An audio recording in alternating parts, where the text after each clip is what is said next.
এই সুন্দর জিনিসটাকে আড়াল করে এই মূর্খ বক্তা, এই কামলা বক্তা যারা হাজার বছর ধরে কাজ করে আসছে, আর বর্তমানে বাংলাদেশে আর পাকিস্তানে যে পরিমাণ বক্তা, যে পরিমাণ কামলার উদ্ভব হয়েছে, এরা এই দেশ দুটোকে একেবারে জঙ্গি রাষ্ট্রে রূপান্তর করতে আছেই আজ। তাহলে আমরা সর্বসাকুল্যে মিশরের এই ঘটনাটা এবং মায়ান ক্যালেন্ডারের যে ডেট অফ বার্থ হলো, এই দুটো ঘটনা থেকে বুঝতে পারি যে এই আমাদের 7 দিনের সপ্তাহ, 12 মাসে 1 বছর, 365 দিনে 1 বছর, এই গণনা পদ্ধতিগুলো 5000 বছরের কাছাকাছি, হয়তো 200 বছর আগে, 200 বছর পরে, এই তখন থেকে এগুলোর উদ্ভব হয়। আর আকাশ এবং ভূমি যখন সৃষ্টি করতে তখন 7 দিনের সপ্তাহটা ওরা পেল কোথায়? বা আল্লাহর গণনা আর মানুষের গণনা কি এক? তোমাদের গণনার 1000 বছর প্রভুর একদিন।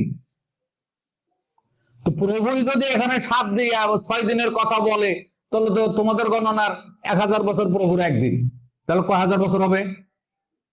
6000 বছর হয়ে যাবে না? হ্যাঁ, তোমাদের গণনার 1000 বছর প্রভুর একদিন। এটা কোরআনে আছে, এটা বেদে আছে, ইঞ্জিলে আছে, এই যে এই আয়াতটা ইঞ্জিলে আছে, এই যে এই আয়াতটা বেদে আছে, আর এই যে এই আয়াতটা কোরআনে আছে, আমরা দেখবেন।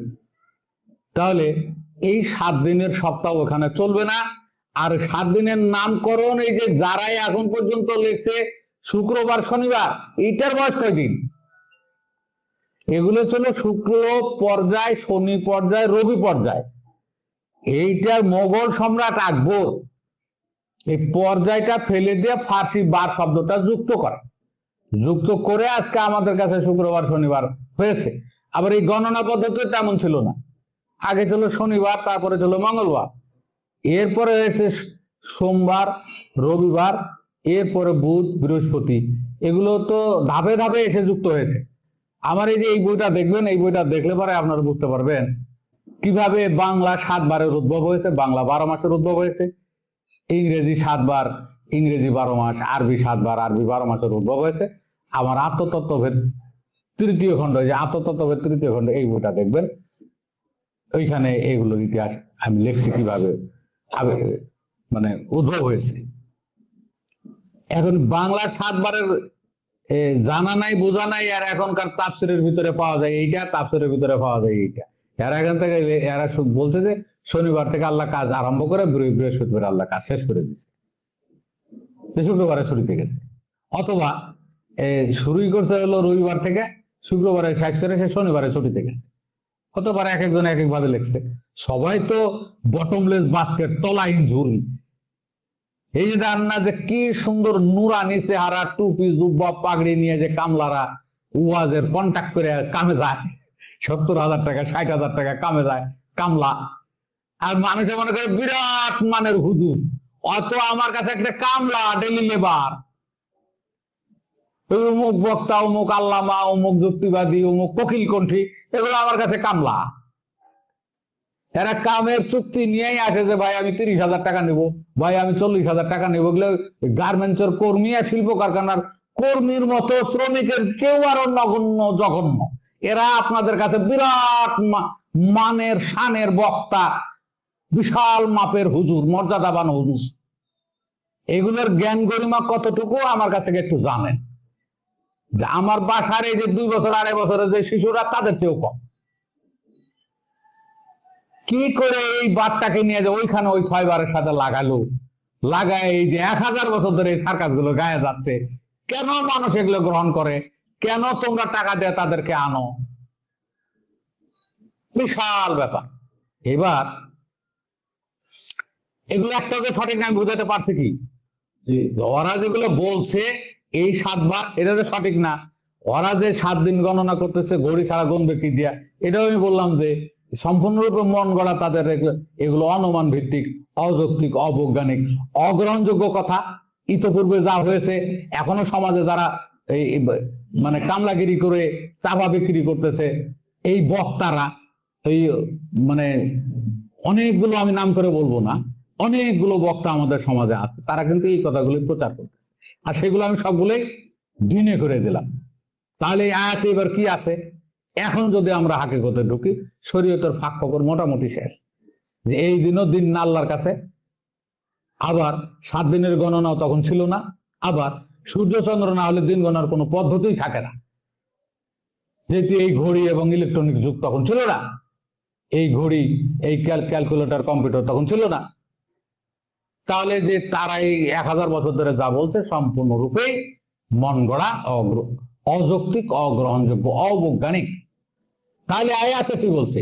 এই আয়াতে মানুষের দাম্পত্য জীবনের পরিবার পরিকল্পনা সম্পূর্ণ সূক্ষ্মভাবে বলা হয়েছে। কিভাবে?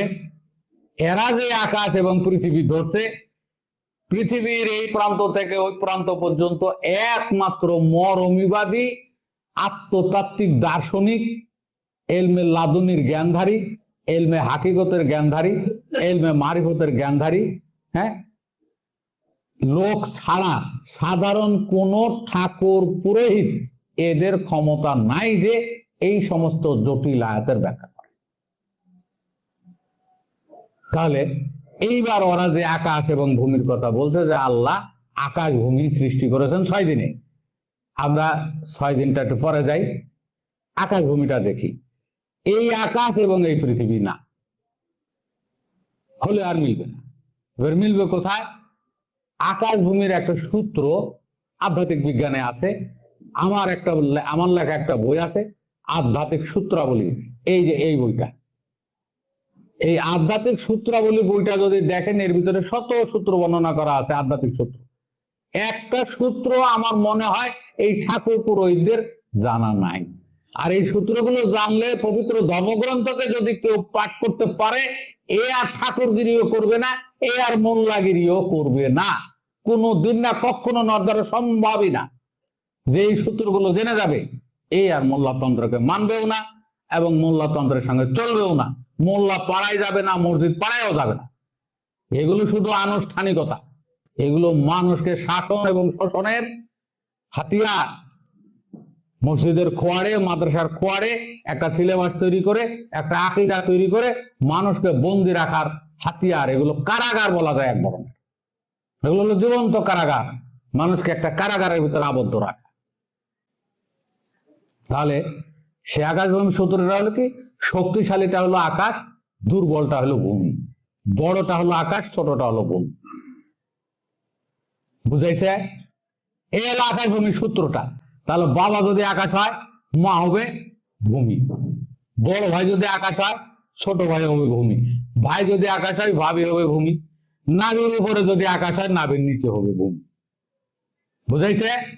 তাহলে কালকে নতুন নতুন 10টা আকাশ ভূমি তৈরি করে নিয়ে আসতে পারবে না সবাই? প্রেক্ষিতে বড়টা হবে আকাশ আর ছোটটা হবে ভূমি। তাহলে আকাশ ভূমি যে কেউ তৈরি করতে পারে। নাভির উপরে হলো আকাশ, নাভির নিচে হলো ভূমি। এর উপরে, আকাশ ভূমির উপরে পৃথিবীতে যতগুলো ধর্মগ্রন্থ আছে, যতগুলো মরমী বাণী আছে, সবটার ভিতরে শত শত না লক্ষ লক্ষ উদাহরণ আছে।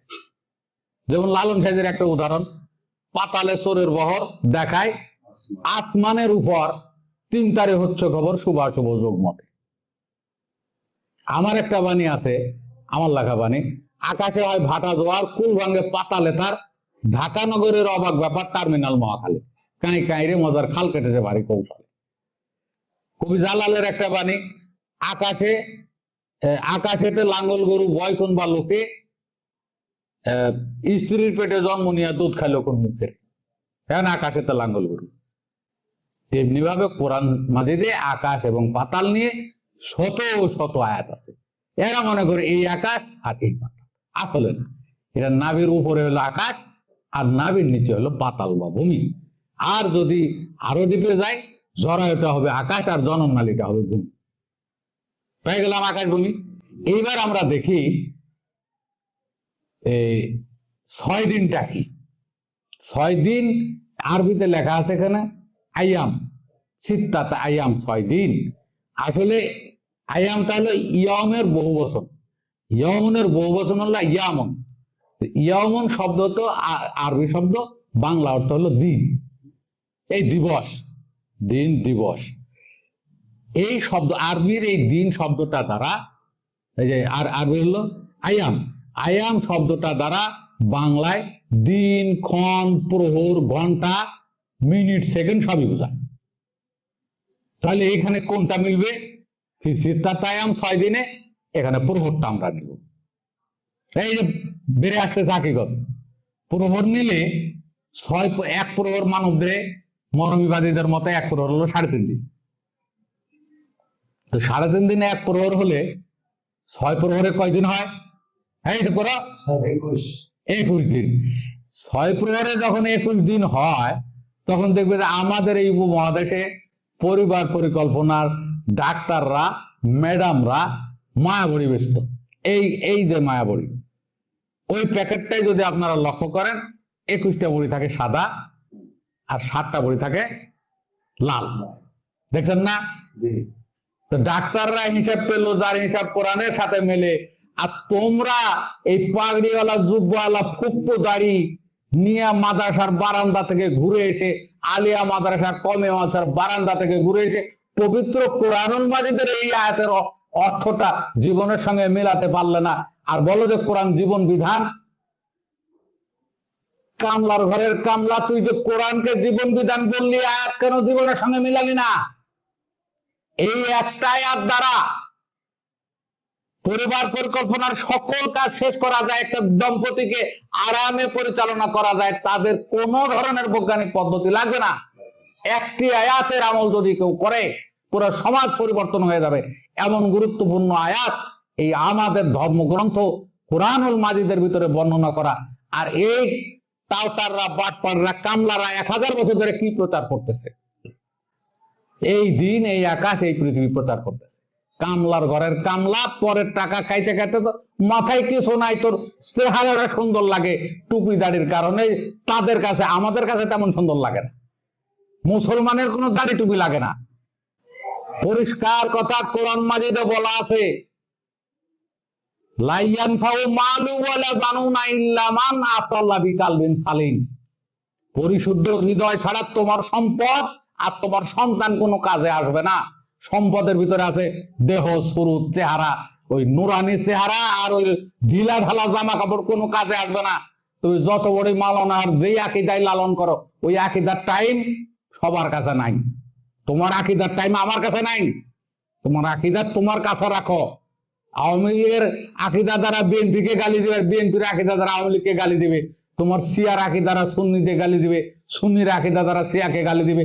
এলে আওয়ামী লীগ, বিএনপি আর শিয়া সুন্নি এগুলো হলো ভাই, তালতো ভাই, খালতো ভাই একই। ওরা ধর্ম নিয়ে ব্যবসা করে, আর হলো গণতন্ত্র নিয়ে ব্যবসা করে, একই।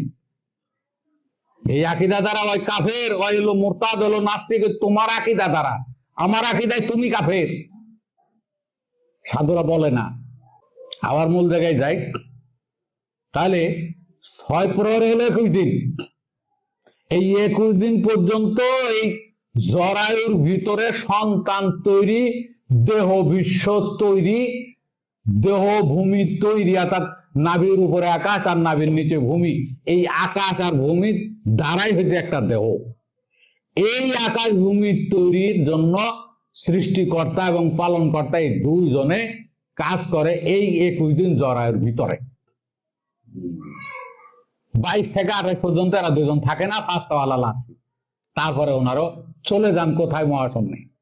এটা কবি জালাল লেখছে যে, চোর গেল ভাই চুরি করতে, গৃহস্থ পইল ধরা, বিচার দিল হাইকোর্টেতে, হাকিম 3 জন মরা রে। অর্থাৎ কামরূপুর বসে, আমি কামের দেশে গেছি, শুক্রবারের মাধ্যমে আমি আটকা পড়ছি। কামরূপুর সে চলে গেছে, মালিক স্বয়ং আমি ভিতরে আটকা পড়ছি। তো যাদের কাছে বিচার দিছি, হাইকোর্ট হলো জরায়ু, যাদের কাছে বিচার দিছি এরা যে বিচার করবে 3 জন হাকিম, একজন লাল, একজন সাদা আর একজন কালো। এই 3 জনই মাসে মাসে আসা যাওয়া করে। 3 হাকিম এই জায়গায় থাকে। ঠিক জজের আলাদা চেম্বার থাকে না? তো মনে করলাম 3 হাকিমের একটা চেম্বার আলাদা আছে। কিন্তু দেখা গেল যে বছর হয়ে যাচ্ছে 3 হাকিম কেউই নেই। তাহলে মনে হয় যে ভিতরে মালিকই আটকা পড়ে গেছে। আর ভিতরে যদি মালিক না থাকতো, আটকা না পড়তো, হাকিম 3 জন প্রতি মাসে মাসে এসে বলতো ক্লিয়ার, একদম পরিষ্কার, কি কবি জালাল বলছে এটা। তাহলে আমরা এইবার দেখলাম যে 6 প্রহর কিন্তু পেয়ে গেছি। 6 প্রহর হলো এই 6 সিত্তাতায়াম 6 দিন হলো, এখানে 6 প্রহর। ওই এমন দ্বারা এখানে প্রহর নিতে হবে, 6 প্রহর 21 দিন হবে। 21 দিন পর্যন্ত জরার ভিতরে সন্তান তৈরির কার্যক্রম চলে মানুষের ক্ষেত্রে। 22 থেকে 28 পর্যন্ত এরা থাকে না, তাই বলতে ফাস্তা আল্লাহ অনুযায়ী চলে গেছে। এইবার এই আয়াতের শেষ অংশে আছে মাইন, তখন তার চেয়ারটা ছিল জলের উপরে। দেখেন তো জরার ভিতরে জল থাকে না, আর জরায়ু তো প্রভুর সিংহাসন। তাহলে আমরা এইবার জল পাইলাম, সিংহাসন পাইলাম, 6 প্রহর পাইলাম, আকাশ ভূমি পাইলাম। মাঝখানে আবার জীবনের সঙ্গে মিলাতে গিয়ে কি পেলাম? পরিকল্পনার কি সারা জীবনের জন্য স্থায়ী পদ্ধতি। 21 দিন পর্যন্ত তোমরা সাবধানে গমনাগমন করবে, 22 থেকে 28 পর্যন্ত তোমাদের জন্য ফ্রি। এই সময় যত প্র্যাকটিস আর যত বিনোদন করবে, কারণ ওই টাইমে কেউই থাকে না। এই টাইমে যদি কেউ ডিসপ্লেস হয়, কেউ যদি পড়ে যায়, কেউ যদি আছাড় খায়, কেউ যদি আমি ওই ভাই শুক্রপাত করে, মানে এই কথাটাকে আড়াল করার জন্য আমি এই কথাটা বলছি। আছাড় খাওয়া, পড়ে যাওয়া, অপমৃত্যু ঘটা, কি লালন সাহেজি বলছে কি, মন বাগি বাঘ মানে না রে, যাতে অপমৃত্যু হয় মন সদাই তাই করে। মন বিবাগী বাঘ মানে না রে, যাতে অপমৃত্যু হয় মন সদাই তাই করে। মন বিভাগী বাঘ মানে না রে, এই যে এরকম কথা। অপমৃত্যু, আছাড় খাওয়া, পতিত হওয়া, এই কথাগুলোই আছে। গোসল করা, জলে নামা, ডুব দেওয়া, এই কথাগুলো আছে না সমাজে? ওই একটা জিনিসকে বীর্যবাদকেই এইগুলো বিভিন্ন রূপক শব্দ দ্বারা প্রকাশ করা হয়। তাহলে আমরা এটা হয়ে গেলাম। 22 থেকে 28 পর্যন্ত নতুন দম্পতি তারা এই লীলা করুক, বিনোদন করুক, এদের এই লিমিটেশনটা হলো 22 থেকে 28। আবার যখন রজা আসবে 3 দিন থেকে 3.5 দিন থেকে ক্লিয়ার হয়ে যাবে। এখন থেকে 21 দিন পর্যন্ত সাবধানে থাকবে, বুঝাইছে? আবার 22 থেকে 28 পর্যন্ত তাদের স্বাধীনতা, পড়ে গেলেও কিছু হইব না, বুঝাইছে? আছাড় খেলেও কিছু হইব না। এই যে জীবনের স্থায়ী একটা জন্ম নিয়ন্ত্রণ পদ্ধতি আয়াতে বর্ণনা করা আছে, এবং এই হাকিকতটা যে সমাজের জন্য, মানুষের জন্য, দম্পতির জন্য কত উপকারী। নতুন দম্পতির জন্য বৈজ্ঞানিক কোনো পদ্ধতি লাগবে না, প্রাকৃতিক পদ্ধতিতে তারা জীবনযাপন করতে পারবে, শরীরে পার্শ্ব প্রতিক্রিয়া হবে না, কারণ বড়ি খেলে তো পার্শ্ব প্রতিক্রিয়া হবেই, আবার অন্যান্য যন্ত্র লাগালে পার্শ্ব প্রতিক্রিয়া হবেই, সেখান থেকে বাঁচলো। এই সুন্দর জিনিসটাকে আড়াল করে এই মূর্খ বক্তা, এই কামলা বক্তা যারা হাজার বছর ধরে কাজ করে আসছে, আর বর্তমানে বাংলাদেশে আর পাকিস্তানে যে পরিমাণ বক্তা, যে পরিমাণ কামলার উদ্ভব হয়েছে, এরা এই দেশ দুটোকে একেবারে জঙ্গি রাষ্ট্রে রূপান্তর করতেছে। পবিত্র কোরআন মাজিদের আয়াতের হাকিকত বর্ণনা না করে এরা বর্ণনা করে শুধু সররি অংশটুকু, যা সুলুয়া নাই, অব্যবহারযোগ্য, অগ্রহণযোগ্য, অযৌক্তিক। তাহলে ওরা যে প্রথম যে কথাগুলো আমি বলছি শরীয়ত ভিত্তিক, একটাও মেলে নাই। এখন যে কথাগুলো হাকিকত আগে বললাম সব মিলছে। তাহলে এই আয়াতের হাকিকত কোথায় আর ওরা বর্ণনা করতেছে কোথায়? যার কারণে আমাদের সমাজের এই অবস্থা, লেজে গবরে এক মোল্লা আরেক মোল্লারে বলে কাফের। এদের তো মুফতি বলা যাবে না, এদের তো মাওলানা বলাই যাবে না, এরা নিজেরা চরম মূর্খ। পবিত্র কোরআন মাজিদ বলে যে লিকুল্লি জাআলনা মিনকুম শিরাতাও ওয়া মিনহাজা, তোমাদের প্রত্যেকের জন্যই দুটো পথ দেওয়া হয়েছে, একটা মিনহাজ আর একটা শরীয়ত। শরীয়তটা হলো শাসনতন্ত্র, যেটা সমাজে চলে। পৃথিবীর কোনো দেশে নাই শরীয়ত, কোনো দেশে নেই শরীয়ত আইন, কোনো দেশে নেই। সৌদি আরবে তাও 80% আইন হলো ব্রিটিশের, আর 20% বা 18% আইন হলো কোরআনের। এই বিষয়ে কোনো দেশে শরীয়ত নাই। আফগানিস্তানের শরীয়ত আছে, আফগানিস্তানের শরীয়ত কি পরিমাণ আছে একটু গবেষণা করে দেখ। আর বাকিরা শরীয়তের জন্য লাফালাফি করে। আচ্ছা, এরপরে থাকলো মিনহাজ। এই মিনহাজ হলো গুরুতত্ত্ব, আত্মতত্ত্ব, এলমে লাদুন্নি, এলমে মারিফত, এলমে হাকিকত। এই মিনহাজের কথা বললে আর নেয় না, ওরা নিজেরাও জানে না, কারণ মাদ্রাসার সিলেবাসে তো মিনহাজের কোনো আলোচনা নাই। এক পেশে আলোচনা আজকে দীর্ঘদিন ধরে চলছে। এই ব্যাপারে হযরত ইমাম মালিক রহমতুল্লাহ আলাইহি বর্ণনা করেছেন যে মান তাফাক্কাহা ওয়া লাম ইয়াতাসাওয়াফা ফাকাত তাফাসসাকা ওয়া মান তাসাওয়াফা ওয়া লাম ইয়াতাফাক্কাহা ফাকাত তাজান্দাকা ওয়া মান জামা বাইনাহুমা ফাকাত তাহাক্কাকা। এই যে হযরত ইমাম মালিকের উক্তিটা, যে ব্যক্তি শুধু ইলমে শরীয়ত শেখে, ইলমে মিনহাজ শেখে না, ইলমে তাসাউফ শেখে না, ওটা পাপী। যে ব্যক্তি শুধু মারিফত শেখে বা ইলমে তাসাউফ শেখে, শরীয়ত শেখে না, ওটা ধর্মহীন। আর যে ব্যক্তি ইলমে শরীয়ত, ইলমে তাসাউফ দুটোই শিখে, ওই ব্যক্তি হলো জ্ঞানী। তো এরা সমাজে চলছে কি?